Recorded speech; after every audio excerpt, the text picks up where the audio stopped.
پاکستانی پولیسو د عمران خان لسګونه پلویان نیولي. سلام درنو لیدونکو، ستړي مه شئ. د پاکستان د پنجاب په ولایت کې پولیسو د پخواني صدراعظم عمران خان لسګونه پلویان چې په پارلماني ټاکنو کې د شویو درغلیو پر ضد لاریونونه کول نیولي دي.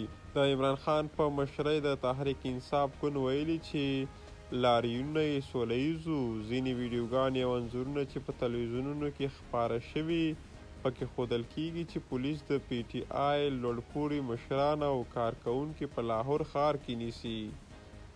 دې ګوند په یوه اعلامیه کې ویلي چې تر 100 ډېر غړي یې پولیسو نیولي دي او ادعا لري چې هغوی به پارلماني ټاکنو کې د ټګیو او واک غلا پر ضد سوله ییز لاریونونه کول. د پی ټي آی په اعلامیه کې د پولیسو دا کړنه غندل شوې او په سمدستي توګه د ټولو نیول شوو کسانو د خوشي کېدو غوښتنه یې کړې.